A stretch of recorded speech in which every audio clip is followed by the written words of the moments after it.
नमस्कार. हवामान अंदाज आणि बातम्या या आपल्या यूट्यूब चॅनलमध्ये मी किरण वाघमोडे तुम्हा सर्वांचं स्वागत करतो.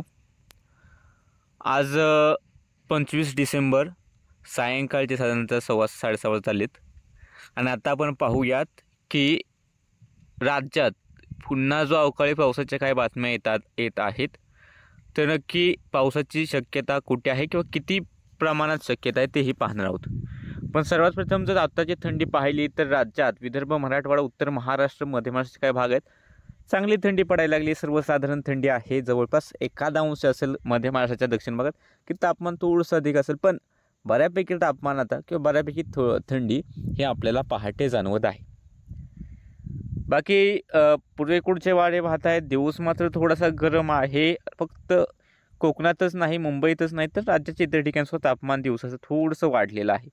का तर कसल्याही प्रकारचा आभाळ आपल्याला बघू शकता आपण सॅटेलाईट इमेजमध्ये. कसल्याही प्रकारचा आभाळ नाही, फक्त आपलेतच नाही तर देशातील बहुतांश भाग आहे तो कोरडाच आहे आणि कुठेही जास्त सक्रिय हवामान प्रणाली नाहीत. मात्र येत्या काही दिवसांमध्ये काय होईल की 29 तारखेला हवामान विभागाचं म्हणणं आहे की एक पश्चिमी आवर्ती म्हणजे वेस्टर्न डिस्टर्बन्स हिमालयाकडे येतोय 29 तारखेच्या रात्रीच्या पुढे. बाकी मग त्यामुळे काय होईल की 30 किंवा 31 तारखेपासून एक चक्राकार वारे इकडे राजस्थानच्या आसपास बनतील. हवेची उलटी चक्राकार स्थिती ओडिशाच्या आसपास बनेल आणि बंगालच्या उपसागरातील पूर्व येणारे बाष्पयुक्त वारे हे आपल्या महाराष्ट्रातूनच जाणार आहेत उत्तरेकडे आणि अरबी समुद्रातून सुद्धा बाष्पयुक्त वारे हे महाराष्ट्रातूनच उत्तरेकडे जाणार आहेत. आणि हा WD ट्रफचा इंटरॅक्शन होतंय.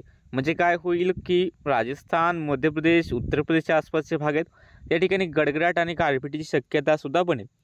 पण राज्यात जर आपण पाहिलं विशेषतः आपल्या महाराष्ट्रासाठी तर मॉडेल्सनुसार अंदाज आहे. यामध्ये थोडाफार बदल होईल जो की आपण येणाऱ्या दिवसांमध्ये सुद्धा आपल्या चॅनलवरती कळवेल. पण ते जर येणारे व्हिडिओ पाहिजे असेल तर चॅनलला तेवढं सबस्क्राईब करा. काय होणार आहे की सध्या मॉडेल दाखवत आहेत की 1 तारखेपासून किंवा 1 तारखेच्या पुढे जे काही इंटरॅक्शन होईल, जे काही बाष्पयुक्त वारे येत आहेत त्याचं एक हवेची जोड क्षेत्र म्हणू शकता मराठवाड्याच्या आसपासच्या भागांमधून हे या उत्तरेकडच्या भागांकडे सरकताना दिसते. त्यामुळे दक्षिण मध्य महाराष्ट्राचा एखाद दुसरा भाग आला किंवा कर्नाटकचा भाग आला आणि मराठवाडा आणि विदर्भाच्या आसपासचा भाग आला, या ठिकाणी अवकाळी पावसाची शक्यता सध्या तरी दिसते. यामध्ये बदल होऊ शकतो. असं नाही की याच भागात पडेल किंवा याच तारखेला पडेल, एखादा दिवस मागे पुढे होऊ शकतो. पण सध्या अशी शक्यता दिसते की 1 तारखेला थोडीफार शक्यता दिसते. असं नाही की खूप मुसळधार पाऊस होईल, बऱ्याच ठिकाणी पाऊस होईल असं नाही. काही ठिकाणी ढग येतील फक्त 1 तारखेला, थोडाफार झाला तर पाऊस होईल. जास्त घाबरण्याचं सध्या 1 तारखेसाठी जास्त काय विशेष नाही. मात्र 1 तारखेनंतर 2 तारखेला जशी ही सिस्टीम अजून पूर्वेकडे सरकल तसं मग आपल्याला विदर्भ म्हणू शकता आणि मराठवाड्याचे दक्षिण आणि पूर्वेकडील भाग असतील, उत्तरेकडील भाग असेल, या ठिकाणी अवकाळी पावसाची शक्यता जास्त दिसते. त्यातल्या त्यात जर भाग मध्य प्रदेशला लागून असेल, नागपूर, यवतमाळ, नागपूरच्या आसपास किंवा अमरावती, भंडारा, गोंदिया, तर ही गारपिटीची शक्यता थोडीफार या ठिकाणी बनू शकते किंवा पावसाची शक्यता थोडीफार जास्त राहील. बाकी तिथून दक्षिणेकडील सध्या तरी पावसाची शक्यता इतर मॉडेलनुसार फक्त एकच मॉडेल आहे जे दाखवते थोडीफार शक्यता. बाकी इतर मॉडेल्स जास्त शक्यता दाखवत नाहीत. त्यामुळे यामध्ये बदल नक्कीच होईल. आणि तुम्ही जर आपला मान्सूनचा अंदाज पाहिला असेल तर त्यामध्ये सुद्धा आपण सांगितलेलं आहे की जानेवारीमध्ये विदर्भाच्या उत्तरेकडील भागांमध्ये खास करून आपल्याला अवकाळी पाऊस किंवा गारपिटीचा धोका पाहायला मिळेल. म्हणजे अवकाळी पावसाचा अंदाज सांगितलेला आहे. तर तशा प्रकारची स्थिती बनते आणि कदाचित जानेवारीच्या राहिलेल्या काही दिवसांमध्ये सुद्धा एखादा अजून पश्चिमी आवर्त सक्रिय आला तर विदर्भाच्या उत्तरेकडील भागांमध्ये पाऊस किंवा गारपीट ही येणाऱ्या काळामध्ये होऊ शकते. असं नाही की होईलच किंवा, पण त्याचे जे अपडेट्स असेल ते आपण वेळोवेळी तुम्हाला कळवू. आणि हा सुद्धा अंदाज आहे, असं नाही की 100% त्या दिवशी पाऊस होईल. वातावरणात बदल होईल.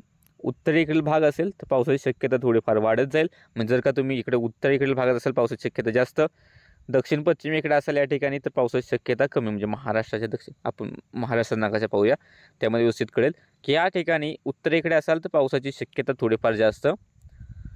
त्याचबरोबर थोडेफार शक्यता असलेला भाग आहे सांगली पण जास्त शक्यता वाटत नाही, पण थोडेफार जाऊया आपण सांगलीपासून सोलापूर, धाराशिव, लातूर, नांदेड, बीड, परभणी या ठिकाणी थोडीफार शक्यता बनेल. आणि खूप कमी शक्यता असेल पालघर, नाशिकच्या दक्षिणेकडील भाग, नगर, पुणे, सातारा, कोल्हापूर, सांगलीचा काही भाग असतील, सिंधुदुर्ग या ठिकाणी पावसाची शक्यता खूप कमी प्रमाणात सध्या दिसते. यामध्ये थोडाफार बदल होईल तो आपण अपडेट्स देऊच. बाकी उद्या राज्यात कुठे पावसाची शक्यता नाही. थंडी जी आत्ता सध्या चालू आहे तशाच प्रकारची थंडी अनुभवायला मिळेल. जास्त धुके पडण्याची शक्यता नाही, मात्र धुरकट असं वातावरण थोडंफार प्रमाणात राहील.